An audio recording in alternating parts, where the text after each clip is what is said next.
A partir deste horário, passamos a vos apresentar o programa evangélico A Voz do Sétimo Anjo.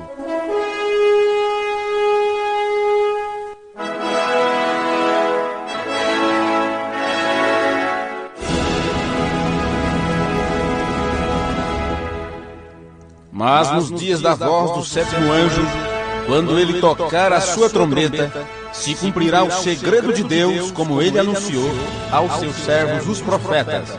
Apocalipse, capítulo 10, versículo 7.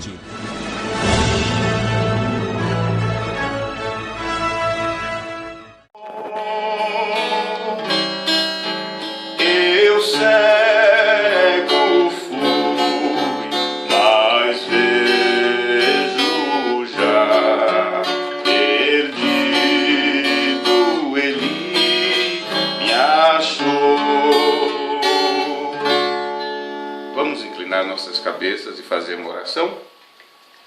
Amado Deus e eterno Pai, graças te damos nesta hora por tua infinita bondade, compaixão e misericórdia.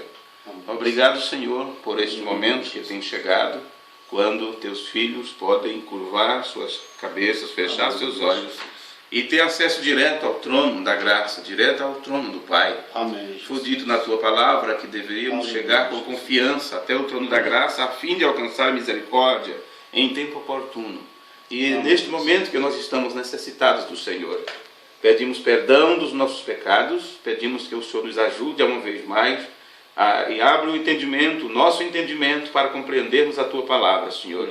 Dependemos de ti para tudo, e neste momento pedimos que o Espírito Santo possa vir manifestar a sua presença em nosso meio e nos revelar a tua palavra. Ajuda os irmãos aqui presentes, as pessoas que estão ouvindo em seus lares nesse instante, através da conexão pela internet, que todos possam ser abençoados pelo Senhor. No nome de Jesus Cristo te pedimos. Amém. Amém. Deus enviou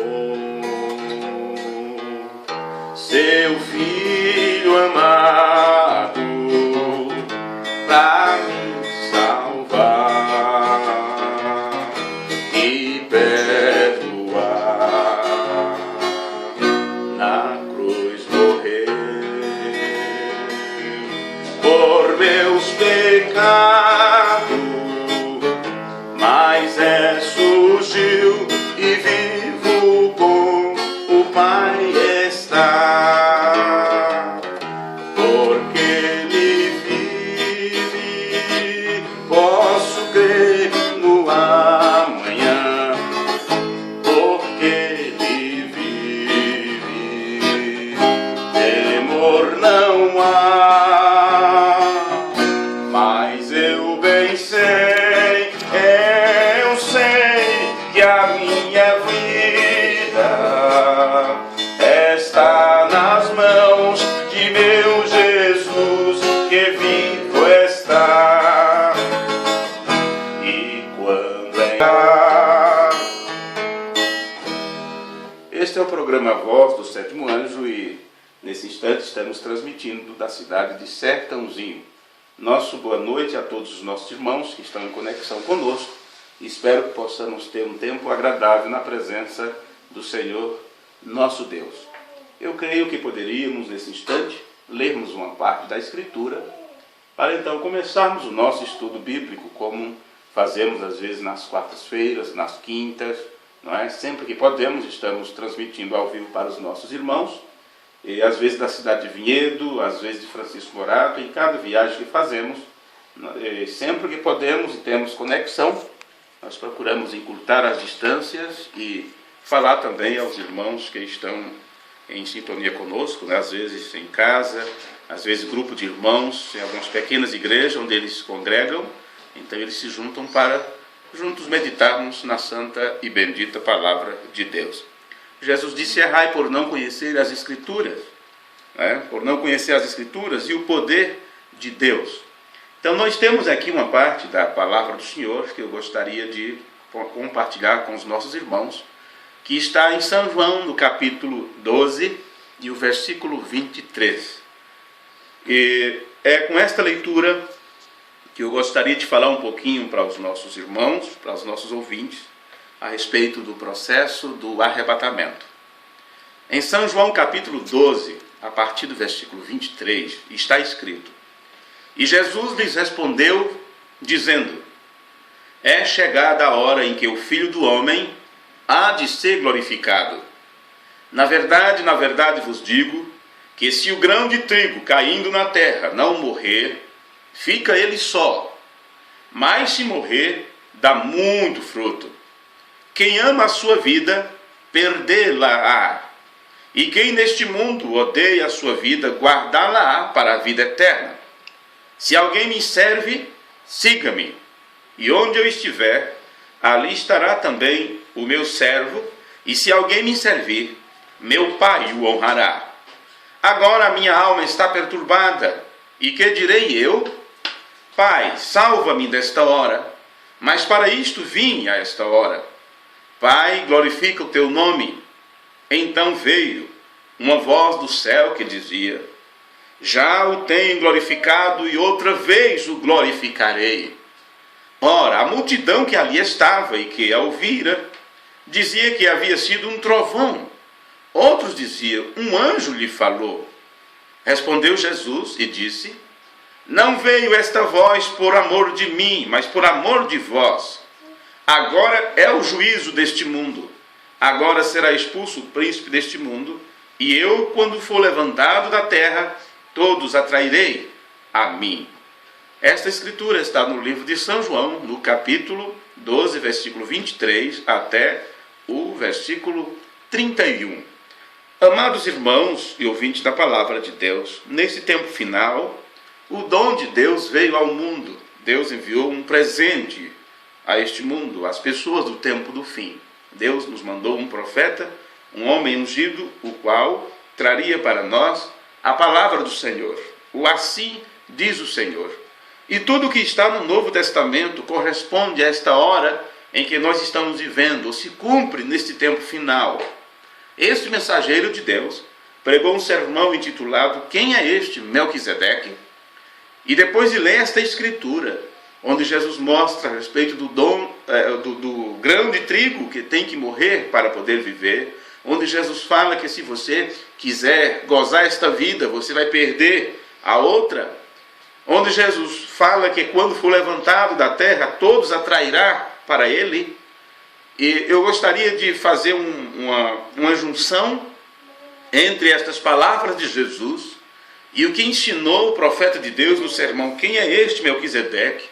No parágrafo 117, onde falaremos um pouco sobre o processo que se dá para o arrebatamento.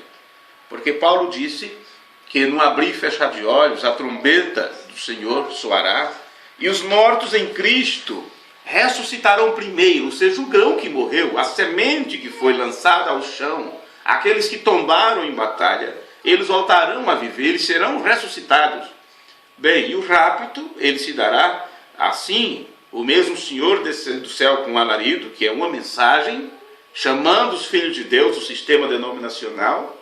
Em seguida, o que acontece é a ressurreição dos mortos, provocada pela voz do arcanjo, e em seguida a trombeta de Deus, que é a chamada, o recolhimento, para encontrar com o Senhor nos ares.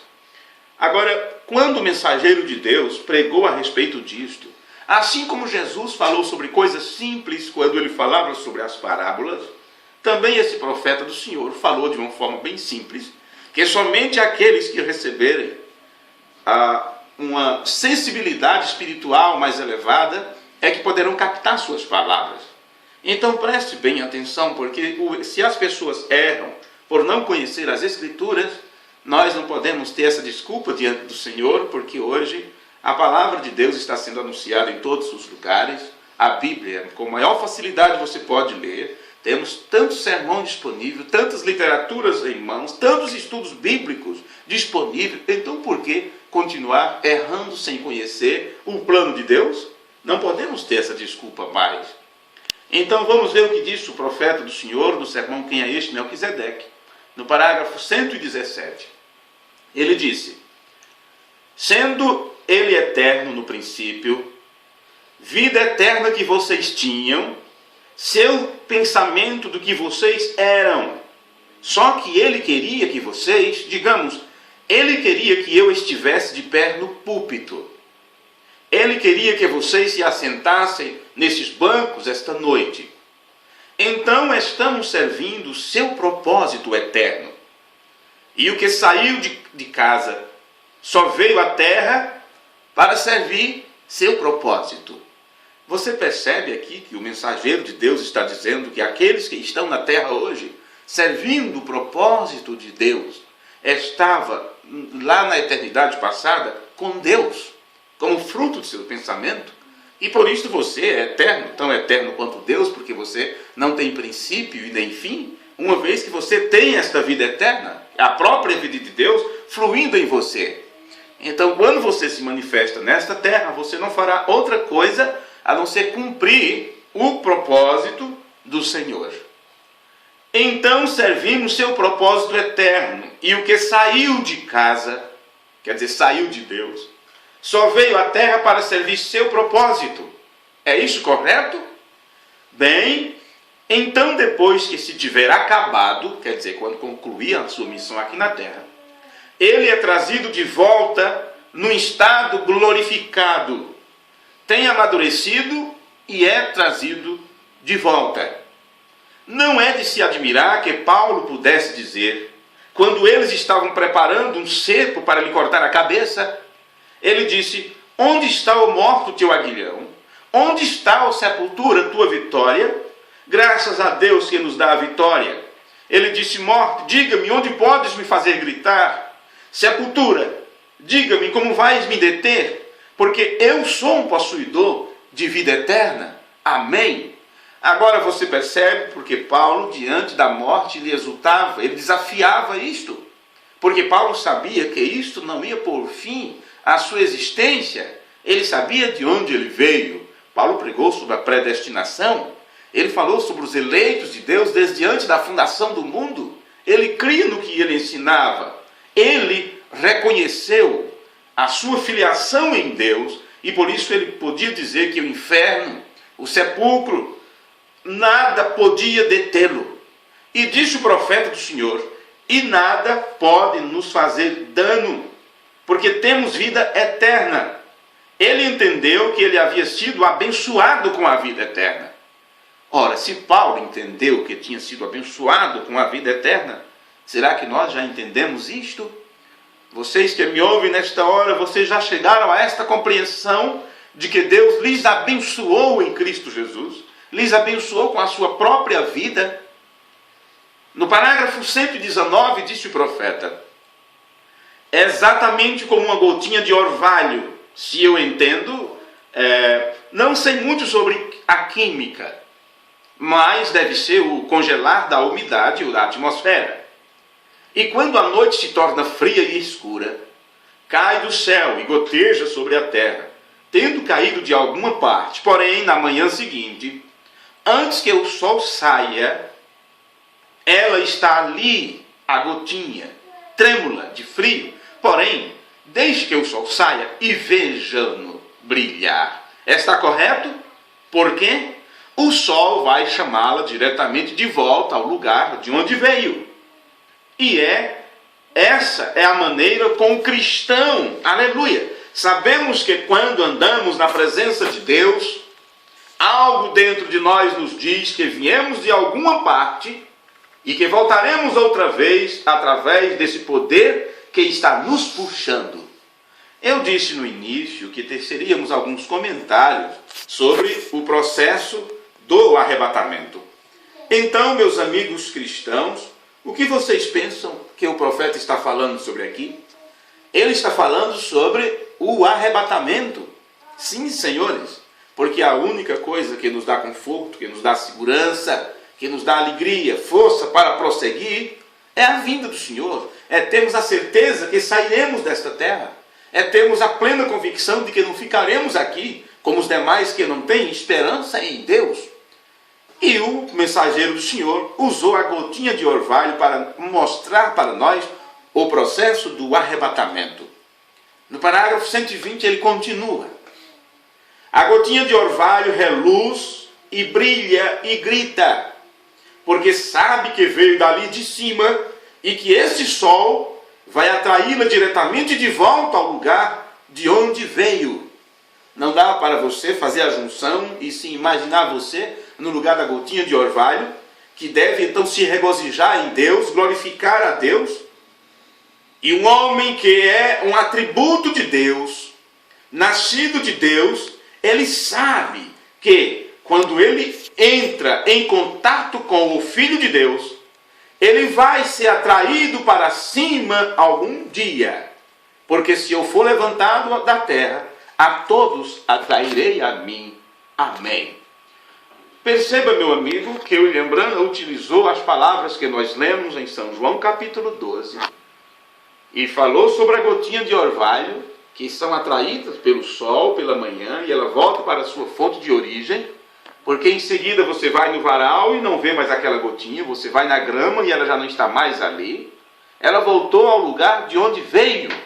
E para ela voltar do lugar de onde veio, teve que haver uma mudança. Amém. Ela teve que passar por uma mudança. E é isto que o mensageiro de Deus está ensinando a nós com esta lição sobre a gotinha do orvalho. O irmão Branham está nos dizendo aqui, em sua ilustração, que o processo do arrebatamento não é apenas uma coisa rápida, apesar de que ele mostra em suas mensagens que sobre o súbito impulso, algo de repente, como se isto fosse um único evento. Eu quero vos dizer que esta forma de expressar, esta forma de mostrar, não quer dizer que será assim, uma coisa de súbito impulso. Estamos aqui conversando e de repente sumiu. Falamos muito sobre o arrebatamento por ser algo escondido e secreto, porém que nós temos que entender que este arrebatamento, ele tem um processo. Ora, nós já pregamos sobre isto, já falamos que estamos dentro do arrebatamento, porque se o rapto acontece em 3 fases, então ele tem um processo. Amém. Aí você diz, mas não diz a Escritura que é no abrir e fechar de olhos? Então eu digo para você, o que você entende sobre isto? Você sabe, você já leu em sua Bíblia. A Escritura fala sobre um abrir e fechar de olhos. E isto não apenas fala de rapidez, mas isto também se trata de movimento. Sim. Quanto tempo você gasta para piscar seus olhos? É muito rápido, não é? Mas isto depende de um movimento. Músculos se contraem. Muitos músculos em nosso corpo entram em processo, são ativados para que você possa então fechar seus olhos e voltar a abri-los novamente. E se isto é feito numa fração de segundo, entenda um pouco como o tempo se processa. Marcamos o tempo por dias, meses, anos, décadas, não é? Séculos, milênios e assim sucessivamente. Quanto tempo você gasta num piscar de olhos? Bom, isto para Deus é como eternidade. Em um piscar de olhos, Deus poderia te tirar desta terra, te mostrar todo o princípio da criação, abarcar tempo e espaço, e você apenas ter piscado seus olhos. Mesmo que seja em fração de segundo. Uma fração de segundo é uma medida de tempo e ainda pode ser dividida e subdividida em milésimo de segundo, em milionésimo de segundo e assim sucessivamente. O que a Bíblia está falando, ele está tratando de um movimento no abrir e fechar de olhos. Há realmente vários eventos que acontecerão aqui no processo do arrebatamento e você sabe que isto faz parte de um cumprimento da Escritura que começa com a própria presença de Deus aqui na terra. E é esta presença de Deus que provoca o rapto. Porque, disse o apóstolo Paulo, mesmo o Senhor descerá do céu com alarido, voz de arcanjo e trombeta de Deus. Agora às vezes quando você lia as Escrituras, você pensava que isso seria em um momento, em um único instante. O Senhor desceria do céu e bum! Alarido, voz de trombeta. Ora, o profeta, quando ele pregou a mensagem sobre o arrebatamento, ele disse que a primeira fase é uma mensagem sendo pregada na terra. Então, se em 1933 foi dado aquela incumbência, assim como João Batista foi enviado para precursar minha primeira vinda, tua mensagem precursará a minha segunda vinda. Se a mensagem de William Branham, a mensagem que Deus lhe incumbiu de trazer para nós, é a mensagem que nos prepara para a segunda vinda de Cristo, e esta segunda vinda de Cristo culmina-se com o arrebatamento da igreja. Então, quando foi que o rapto começou? Ora, entre os anos 33 até os anos 65, foi que ele disse para as pessoas como isto se processa, que é em fase. Se o alarido, ou a primeira fase do rapto, é uma mensagem, e ela estava sendo pregada há tanto tempo, significa que o rapto já começou há muito tempo. Deus não desceu apenas para se apresentar, ele desceu para buscar os seus, para ele mesmo ensinar e dar treinamento, nos deixar aptos para sairmos dessa atmosfera terrestre.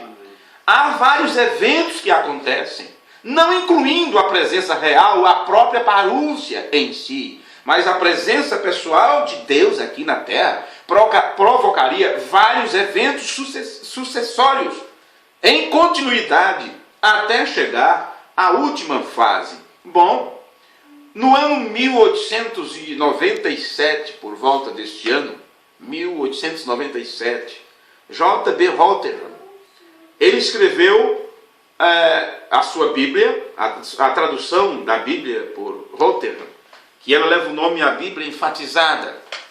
E ele, em suas notas dessa Bíblia, quando ele fala sobre a presença de Deus que se provocaria nos últimos dias na terra, ele disse: nesta edição da palavra, a palavra parúcia é uniformemente dada à presença ou vinda, como representante desta palavra sendo posta ao lado. E ele continuou: a parúcia, que você tem na sua Bíblia aí o nome vinda, porém ali no original grego está parúcia, e não posso, eu fico sem entender como pode os nossos amados irmãos na mensagem, que deveria ser as pessoas mais inteligentes do mundo, como disse Paulo, pelo tempo vocês já deveriam ser mestres. Eu não entendo como essas pessoas, que deveriam ser as pessoas mais estudiosas, biblicamente falando, mais conhecedores do cumprimento da palavra profética, como pode essas pessoas tropeçarem nisto na Escritura e não compreender a variação, a mudança, o que aconteceu e por que isto ficou oculto. E mesmo quando William Branham veio revelar isto e trazer a palavra presença para nós, que é a tradução para parúcia, mesmo assim eles não conseguiram entender isto. Alguns ficaram aquém, em falta, e outros se adiantaram a tal ponto que acharam que a parúcia seria a própria vinda. Por isso muitos estão crendo e ensinando que a segunda vinda já aconteceu, e as pessoas estão engolindo esse veneno como se fosse uma verdade, e não conseguem ver a parúcia, a presença pessoal de Deus, na forma de Espírito, manifestando sua palavra nesse tempo do fim. E para a vergonha de muitos, os amigos testemunhos de Jeová, desde os anos 20, os anos 30, eles já ensinavam sobre isto. Eu tive em mãos um livro das testemunhas de Jeová, dos anos 1950, onde eles ensinavam sobre isto, a respeito da parúcia. Veja, e o William Branham falou sobre isto, ele mostrou a presença de Deus, mostrando que nesse tempo é uma manifestação espiritual e não física, porque disso se trata a parúcia. É o próprio Deus, o Espírito Santo aqui na terra, no cumprimento, dando cumprimento à manifestação do Filho do Homem. Veja, em 1897, Rotherham escreveu: a parúcia está, todavia, no futuro. Tinha séculos ainda para isso vir, vê?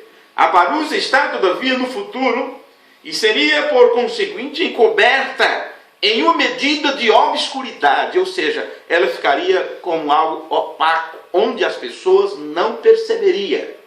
E Rotherham escreveu dizendo que somente o cumprimento da parúcia poderia esclarecer esse fato. Só o cumprimento, ou quando ela chegasse ao cumprimento, E amigos, o cumprimento da parúcia, ou da presença de Deus, se dá justamente no período de tempo do ministério do Filho do Homem. E todos nós temos lido os sermões ungidos dos últimos dias, onde o profeta fala sobre isso. Ele diz: eu não sou o Filho do Homem. O anjo não é o Filho do Homem, é o mensageiro do Filho do Homem. Não sou eu não tenho nada a ver com isto. Eu apenas estava lá quando ele falou. Ele usou minha voz. Por minha própria vontade, eu seria um caçador, um colocador de armadilha, um guia turístico, algo assim. Mas foi a vontade de meu Pai que eu cumprisse esse propósito, que eu fizesse esse trabalho. E ele diz: o Filho do Homem é Cristo, é dele de quem vocês estão se alimentando. Vê? Porque quando o Filho do Homem se apresenta na terra, o que ele faz? Ele manifesta a palavra. Porque sempre que Deus usou um homem, um profeta, manifestando então na terra o ministério Filho do Homem, sempre este homem que foi o vaso de Deus, ele não fez outra coisa a não ser falar a palavra. E por isso era dito: Filho do Homem profetiza. E quando o Filho do Homem profetizava, ele dizia: não sou eu, é assim diz o Senhor. Amém. Então você percebe que somente o cumprimento da parúcia de Cristo, da presença pessoal de Deus aqui na terra, utilizando um corpo de carne, como ele usou Moisés, Isaías, Jeremias, o próprio Senhor Jesus, Paulo e todos os profetas, isto aconteceria no tempo do fim, quando ele levantasse um homem e ungisse uma carne para usar esta pessoa e falar através dessa pessoa. Então, Voltaire também escreveu nos anos 1800. Somente o cumprimento pode esclarecer isto. Pode isto ser um período longo, mais ou menos estendido, durante o qual certas coisas sucederão.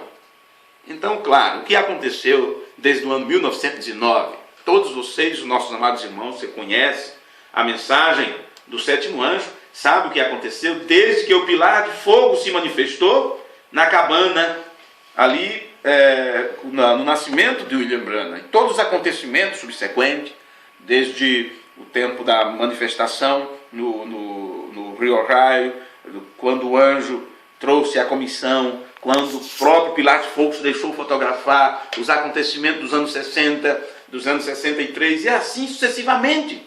São eventos que aconteceriam no tempo da parúcia, no tempo da presença de Deus manifesta aqui na terra. E século antes disso, Voltaire escreveu a respeito disso. Ele disse: será um período de tempo mais ou menos estendido, durante o qual certas coisas sucederão. Um evento vindo e passando, e vindo outro evento, como uma série de interpolação divina.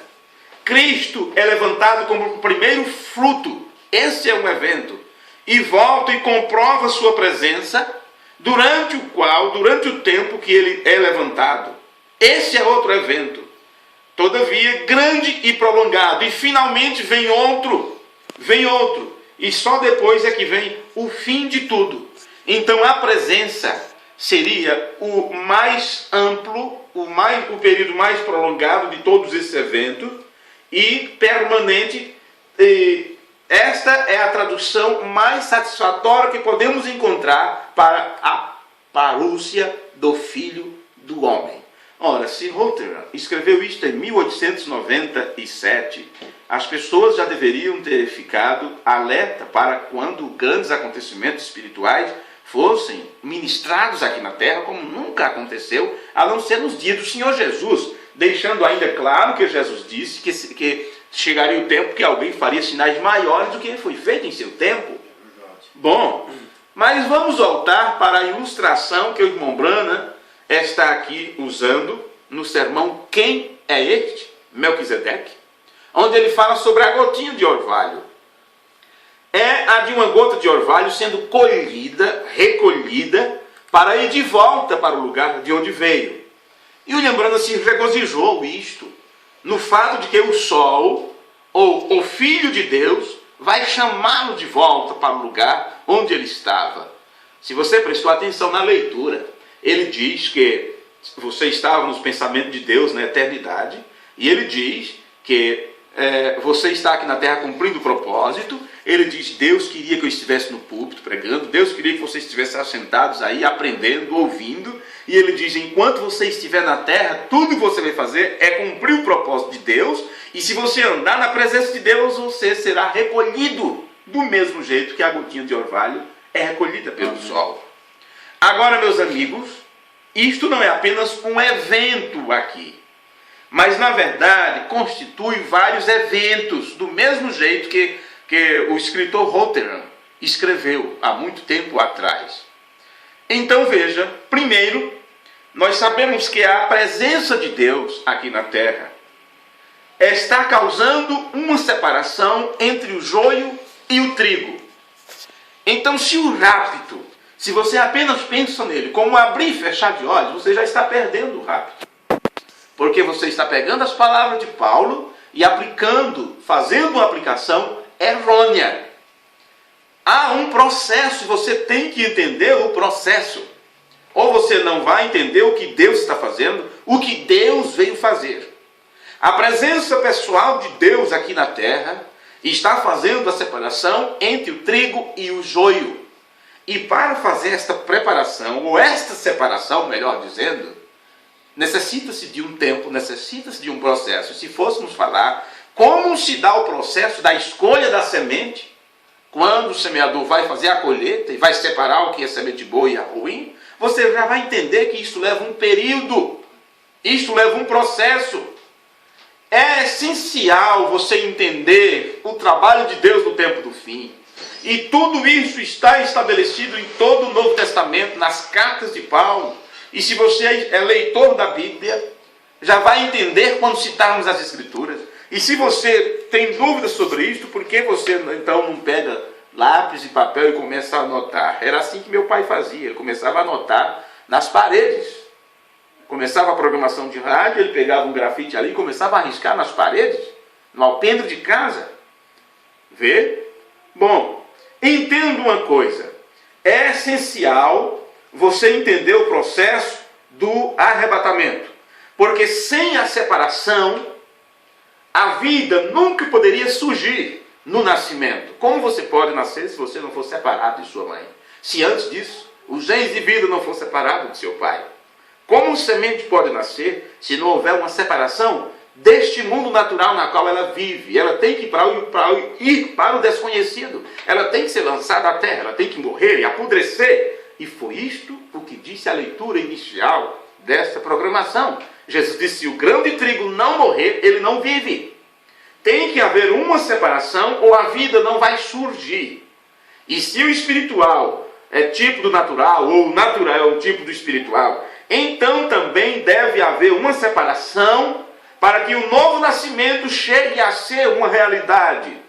Talvez você pense que o novo nascimento, por ser a primeira doutrina que Jesus pregou, por estar no início da tua fé cristã, como muitos pensam, talvez você não inclua isto dentro do rapto. Mas já que estamos falando sobre o processo do arrebatamento, então é bom nós entendermos que não tem como uma pessoa ser arrebatada sem ter nascido de novo. Então não importa o tempo que você tenha de evangélico, não importa o tempo que nós tenhamos nesta mensagem. Isso não quer dizer que nascemos de novo. Às vezes as pessoas dizem, por que tanta coisa está acontecendo? Por que tantas pessoas têm se desviado? Por que tantas pessoas têm quebrado a lei de Deus, têm deixado de cumprir a palavra? E as pessoas se espantam e ficam abismados com o que acontece nas famílias, nos casais, nos jovens. Você não tem que ficar abismado com isto. São pessoas que não nasceram de novo. Eram crentes, convertidos, nasceram na mensagem, tudo isto. Mas isso não significa que elas nasceram de novo. Ou Nicodemos seria uma pessoa, uma nova criatura, já que ele nasceu, vamos dizer assim, cumpridor da lei, era um rabino, era um ensinador, era um mestre na lei, cumpridor dos seus deveres, de seus compromissos diante de Deus e dos homens. No entanto, o que Jesus disse para ele foi isto: você tem que nascer de novo. Sim, meu amigo, o novo nascimento isto tem que acontecer. É uma realidade, ou não haverá um rapto para tais pessoas. Portanto, Deus, está aqui para separar o trigo do joio. Amém. E isto é um processo do rapto também. Então eu quero passear um pouquinho com vocês em algumas partes das Escrituras para chegarmos a esta compreensão. Talvez são coisas que você leu tantas vezes, você não associou isto com o rapto. Mas vamos ver o que está no livro de São Mateus, no capítulo 3 e o versículo 11. E eu em verdade vos batizo com água para o arrependimento, mas aquele que vem após mim é mais poderoso do que eu, cujas alparcas não sou digno de lavar. Ele vos batizará com o Espírito Santo e com fogo. Em sua mão tem a pá, e limpará a sua eira, e recolherá no celeiro seu trigo, e queimará a palha com fogo que nunca se apagará. Então o que estamos vendo aqui? Nós estamos vendo o processo que acontecerá no tempo do fim, o processo do arrebatamento. Veja que primeiro João Batista, falando sobre o Senhor Jesus, ele diz que ele batizará com o Espírito Santo.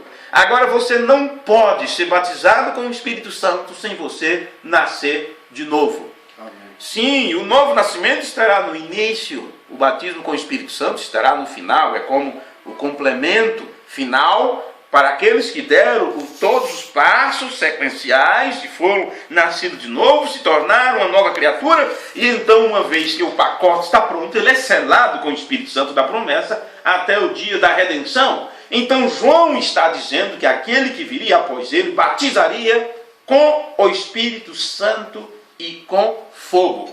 Então você vê, é dito que em sua mão ele traz a pá e limpará a sua eira. Agora você percebe que tudo isso é um processo, são movimentos. Ele tem que pegar a ferramenta, ele tem que limpar a eira e recolher no celeiro o seu trigo para poder queimar a palha. Você consegue ver isto na palavra de Deus da forma que está estabelecido? Disto se trata o processo do arrebatamento. Você quer ver uma outra escritura em São Mateus, no capítulo 7, a partir do versículo 15, que diz: acautelai-vos, porém, dos falsos profetas. Você diz, o que tem isto a ver com o arrebatamento? Tem tudo a ver, porque no tempo do fim, justamente para afastar as pessoas do caminho da verdade, se você não estiver no caminho da verdade, você não será arrebatado. Viria então falsos profetas, que William Brandt disse, são falsos pregadores, que vêm até vós vestidos como ovelhas, mas interiormente são lobos devoradores. Por seus frutos os conhecereis. Porventura colhem-se uvas de espinheiro ou figos dos abrolhos. Assim toda árvore boa produz bons frutos, e toda árvore má produz frutos bons. Você percebe que Jesus aqui está falando de um período do tempo onde estas árvores, pessoas, estariam dando fruto? Que tipo de fruto você está dando? Porque se lembrando, o profeta de Deus veio e pregou dizendo que este é o tempo da colheita, então não há colheita a menos que tenha fruto para ser colhido. Vê? E está dizendo a palavra, não pode a árvore boa dar maus frutos, nem a árvore má dar frutos bons. Então, quando Nicodemos disse, bom mestre, ele disse, o jovem rico disse, bom mestre, ele disse, por que me chamas de bom? Por que me chamas de bom? Só há um bom, que é Deus. Quando Nicodemos disse, bom mestre, sei que és mestre vindo de Deus, Jesus disse, pode parar com isto. Necessário vos é nascer de novo. Bom, se Deus é um bom Deus, vê? Se Ele é quem traz frutos bons, e não pode da mesma fonte sair água doce e água amarga, água doce ou salgada, ou seja, o que for. Então nós temos aqui sementes que vieram da palavra, que vieram de Deus. Se você não esqueceu a leitura inicial, nós falamos sobre isto. O primeiro parágrafo que lemos do profeta, ele fala sobre isso. Se você estava nos pensamentos de Deus, se você é uma semente de Deus, então será colhida como uma gota de orvalho. Agora, aqui nesta leitura está dizendo toda a árvore que não dá bom fruto, corta-se e lança-se no fogo. Então você percebe que isto é um trabalho que é realizado neste tempo final, nestes últimos dias, no tempo da colheita. E isto é um processo dentro do arrebatamento. Portanto, pelos seus frutos os conhecereis. Nem todo que me diz Senhor, Senhor, entrará no reino dos céus, Bem, talvez você, quando lê isto, você está pensando lá no final do julgamento do trono branco. Mas estamos falando de entrada no reino. E você percebe que foi as palavras de Jesus a Nicodemos. Se você não nasceu de novo, você não pode entender o reino. Então, se estamos falando aqui do processo do rapto, na entrada aos céus, e tudo isto, somente o novo nascimento é o que te fará ver pelas Escrituras o que está acontecendo neste tempo, qual parte da palavra está se cumprindo. Somente nascido de novo poderá ter todo o Novo Testamento sendo cumprido nesta hora. E é claro que estas pessoas vão procurar viver na presença de Deus e inclusive fazer a vontade de Deus. É um tempo de entrega, quando você, mesmo sabendo que tem seu próprio desejo, sua própria vontade, você fará a mesma decisão que Jesus fez, tomará a mesma decisão. E dirão, não a mim, Senhor, não a nós, mas ao teu nome da glória. São palavras de Davi, não é? Não a nós, Senhor, mas ao teu nome da glória. Você percebe que foi nesse período de decisão que Jesus disse, não a minha vontade, mas a tua? Pois bem, está aqui no versículo 21 de Mateus capítulo 7. Jesus diz, nem todo que me diz Senhor, Senhor, entrará no reino dos céus, mas aquele que faz a vontade de meu Pai que está nos céus. Muitos dirão naquele dia, Senhor, Senhor, não profetizamos nós em teu nome? O que aconteceu com essas pessoas? Por que eles apresentarão isso diante do Senhor? Então vamos entender o processo. São árvores que não produziram frutos bons, porque a natureza delas não era uma boa natureza. Eles não tiveram a natureza mudada. Eles não obtiveram a natureza do cordeiro. Então houve uma separação. O Senhor, o dono da seara, ele separou o trigo de um lado, a palha para o outro. Então é claro que esta palha são pessoas. Eles serão colocados de um lado. Eles ficarão em prisão. E nós sabemos que os outros mortos não ressuscitarão antes de 1000 anos, somente depois disso. Então você percebe que esta palha que foi deixada para trás, estes que não subiram, que não foram recolhidos para o celeiro, somente depois, no julgamento do trono branco, é que eles vão apresentar isso diante do Senhor? Por que fomos aprisionados? Por que ficamos nesta prisão durante todo esse tempo? Porque agora estamos sendo chamados para o julgamento. Senhor, não profetizamos nós em teu nome, e em teu nome não expulsamos demônios, e em teu nome não fizemos muitas maravilhas? E então lhes direi abertamente, nunca vos conheci, apartai-vos de mim, vós, que praticais a iniquidade. Então Jesus, depois de mostrar este quadro, este processo do rapto, por que estou incluindo tudo isso dentro do processo do rapto? Porque um será tomado e o outro será deixado. E nós temos que apresentar os dois lados para que você se encontre e saiba do qual lado você está. Então, depois de Jesus ter falado estas coisas, ele disse então no versículo 24, todo aquele, pois, que escuta estas minhas palavras e as pratica, assemelhá-lo-ei ao homem prudente que edificou a sua casa sobre a rocha. E desceu a chuva, e correram rios, e assoparam ventos, e combateram aquela casa, e não caiu, porque estava edificada sobre a rocha. É muito bonito você ler a Escritura, não é? Muito bom você ler a Escritura, mas você ter o seu entendimento aberto por Deus para compreender, isto é maravilhoso, isto é mais do que lei, isto é mais que um pensamento teológico. Sim, senhores, ora, fez a vontade de Deus, cumpriu a palavra de Deus, então você é semelhante ao homem que edificou sua casa sobre a rocha. Eu pergunto, como você se sente nesta hora? Você se sente edificado sobre a rocha? Você sabe onde está a base do teu entendimento, a base da tua doutrina, a base da tua fé? Esta rocha, nós bem sabemos que se trata da revelação de Jesus Cristo. Está você edificado sobre esta rocha? Não disse o profeta de Deus, quando ele cita Mateus, eu cego fui, mas vejo já, perdido ele me achou. Vamos inclinar nossas cabeças e fazer uma oração? Amado Deus e eterno Pai, graças te damos nesta hora por tua infinita bondade, compaixão e misericórdia. Obrigado, Senhor, por este momento que tem chegado, quando teus filhos podem curvar suas cabeças, fechar seus olhos e ter acesso direto ao trono da graça, direto ao trono do Pai. Amém. Foi dito na tua palavra que deveríamos chegar com confiança até o trono da graça, a fim de alcançar misericórdia em tempo oportuno.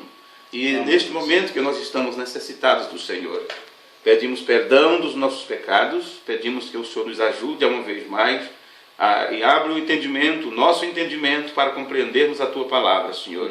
Dependemos de ti para tudo, e neste momento pedimos que o Espírito Santo possa vir manifestar a sua presença em nosso meio e nos revelar a tua palavra. Ajuda os irmãos aqui presentes, as pessoas que estão ouvindo em seus lares nesse instante, através da conexão pela internet, que todos possam ser abençoados pelo Senhor. No nome de Jesus Cristo te pedimos. Amém. Amém.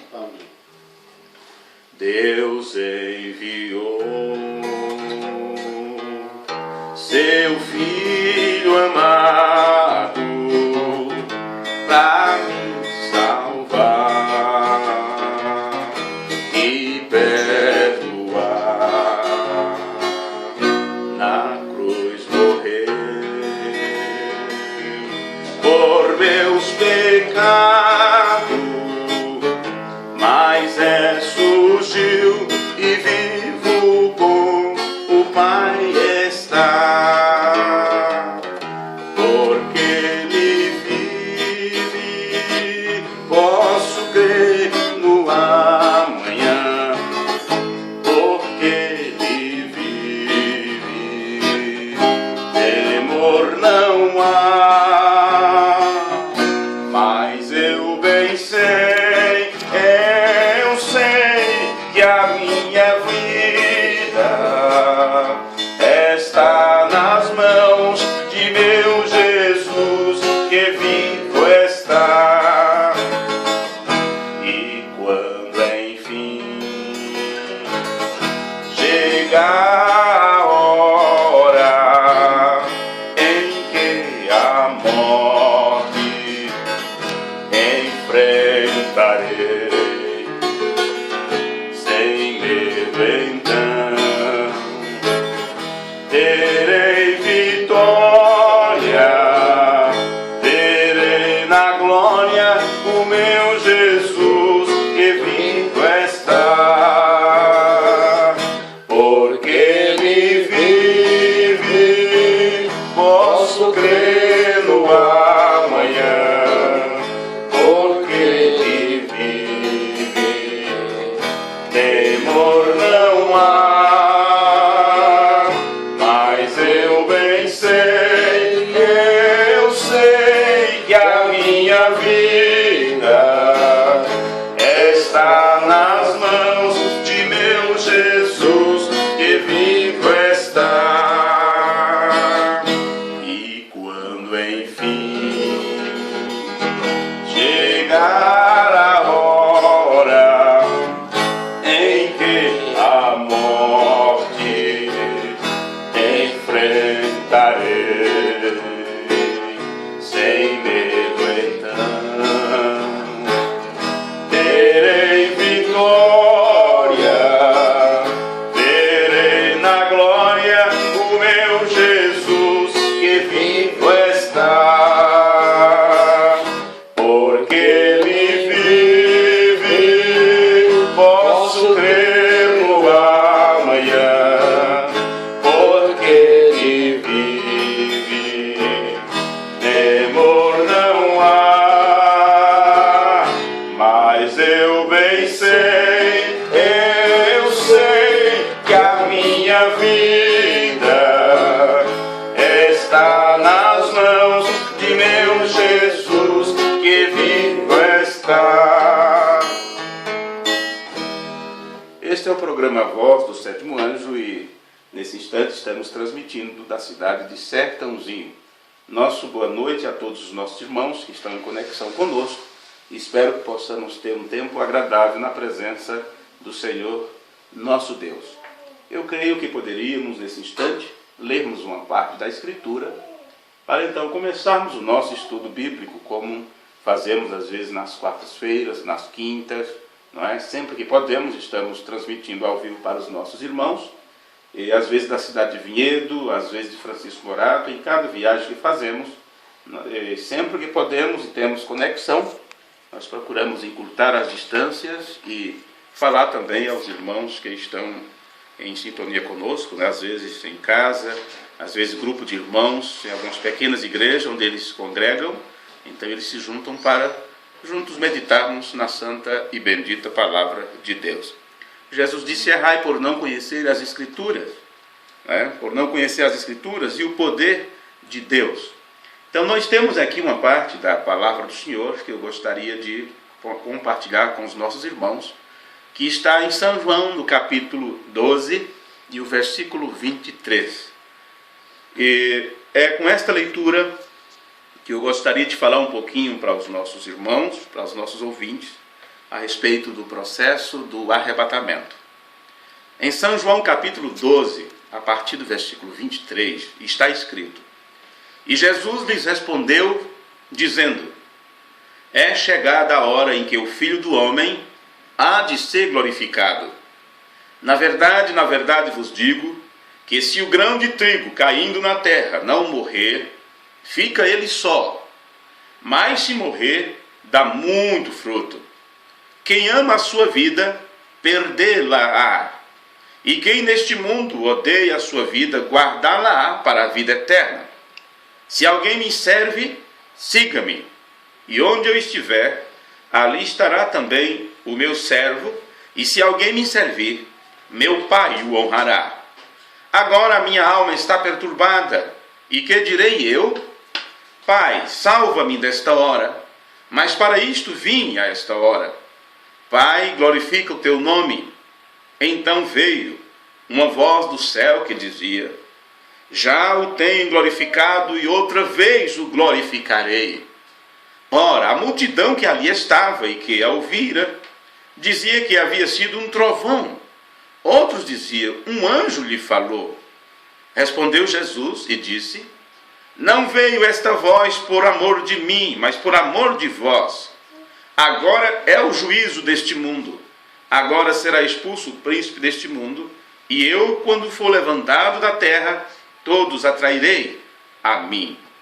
Esta escritura está no livro de São João, no capítulo 12, versículo 23, até o versículo 31. Amados irmãos e ouvintes da palavra de Deus, nesse tempo final, o dom de Deus veio ao mundo. Deus enviou um presente a este mundo, às pessoas do tempo do fim. Deus nos mandou um profeta, um homem ungido, o qual traria para nós a palavra do Senhor. O assim diz o Senhor. E tudo o que está no Novo Testamento corresponde a esta hora em que nós estamos vivendo, ou se cumpre neste tempo final. Este mensageiro de Deus pregou um sermão intitulado Quem é este Melquisedeque? E depois de ler esta escritura, onde Jesus mostra a respeito do do grão de trigo que tem que morrer para poder viver, onde Jesus fala que se você quiser gozar esta vida, você vai perder a outra, onde Jesus fala que quando for levantado da terra, todos atrairá para ele. E eu gostaria de fazer uma junção entre estas palavras de Jesus e o que ensinou o profeta de Deus no sermão Quem é este Melquisedeque? No parágrafo 117, onde falaremos um pouco sobre o processo que se dá para o arrebatamento. Porque Paulo disse que no abrir e fechar de olhos a trombeta do Senhor soará e os mortos em Cristo ressuscitarão primeiro, ou seja, o grão que morreu, a semente que foi lançada ao chão, aqueles que tombaram em batalha, eles voltarão a viver, eles serão ressuscitados. Bem, e o rapto, ele se dará assim, o mesmo Senhor descendo do céu com um alarido, que é uma mensagem, chamando os filhos de Deus do sistema denominacional. Em seguida, o que acontece é a ressurreição dos mortos, provocada pela voz do arcanjo, e em seguida a trombeta de Deus, que é a chamada, o recolhimento, para encontrar com o Senhor nos ares.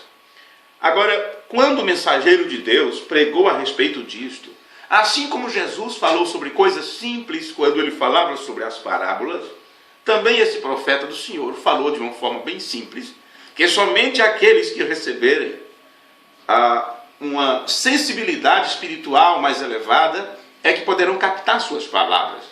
Então preste bem atenção, porque se as pessoas erram por não conhecer as Escrituras, nós não podemos ter essa desculpa diante do Senhor, porque hoje a palavra de Deus está sendo anunciada em todos os lugares. A Bíblia, com maior facilidade você pode ler. Temos tanto sermão disponível, tantas literaturas em mãos, tantos estudos bíblicos disponíveis. Então por que continuar errando sem conhecer o plano de Deus? Não podemos ter essa desculpa mais. Então vamos ver o que disse o profeta do Senhor no sermão Quem é este? Melquisedeque, no parágrafo 117. Ele disse: sendo ele eterno no princípio, vida eterna que vocês tinham, seu pensamento do que vocês eram, só que ele queria que vocês, digamos, ele queria que eu estivesse de pé no púlpito. Ele queria que vocês se assentassem nesses bancos esta noite. Então estamos servindo o seu propósito eterno. E o que saiu de casa só veio à terra para servir seu propósito. Você percebe aqui que o mensageiro de Deus está dizendo que aqueles que estão na terra hoje, servindo o propósito de Deus, estava lá na eternidade passada com Deus, como fruto do seu pensamento, e por isso você é eterno, tão eterno quanto Deus, porque você não tem princípio e nem fim, uma vez que você tem esta vida eterna, a própria vida de Deus fluindo em você. Então, quando você se manifesta nesta terra, você não fará outra coisa a não ser cumprir o propósito do Senhor. Então servimos seu propósito eterno, e o que saiu de casa, quer dizer, saiu de Deus, só veio à terra para servir seu propósito. É isso correto? Bem, então depois que se tiver acabado, quer dizer, quando concluir a sua missão aqui na terra, ele é trazido de volta no estado glorificado, tem amadurecido e é trazido de volta. Não é de se admirar que Paulo pudesse dizer, quando eles estavam preparando um cepo para lhe cortar a cabeça, ele disse: onde está o morto teu aguilhão? Onde está, ó sepultura, tua vitória? Graças a Deus que nos dá a vitória. Ele disse: morte, diga-me, onde podes me fazer gritar? Sepultura, diga-me, como vais me deter? Porque eu sou um possuidor de vida eterna. Amém?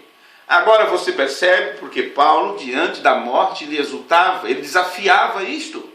Porque Paulo sabia que isto não ia pôr fim à sua existência. Ele sabia de onde ele veio. Paulo pregou sobre a predestinação. Ele falou sobre os eleitos de Deus desde antes da fundação do mundo. Ele cria no que ele ensinava. Ele reconheceu a sua filiação em Deus e por isso ele podia dizer que o inferno, o sepulcro, nada podia detê-lo. E disse o profeta do Senhor: e nada pode nos fazer dano, porque temos vida eterna. Ele entendeu que ele havia sido abençoado com a vida eterna. Ora, se Paulo entendeu que tinha sido abençoado com a vida eterna, será que nós já entendemos isto? Vocês que me ouvem nesta hora, vocês já chegaram a esta compreensão de que Deus lhes abençoou em Cristo Jesus, lhes abençoou com a sua própria vida? No parágrafo 119 disse o profeta: exatamente como uma gotinha de orvalho, se eu entendo, não sei muito sobre a química, mas deve ser o congelar da umidade ou da atmosfera. E quando a noite se torna fria e escura, cai do céu e goteja sobre a terra, tendo caído de alguma parte, porém na manhã seguinte, antes que o sol saia, ela está ali, a gotinha, trêmula de frio, porém, deixe que o sol saia e veja-no brilhar. Está correto? Por quê? O sol vai chamá-la diretamente de volta ao lugar de onde veio.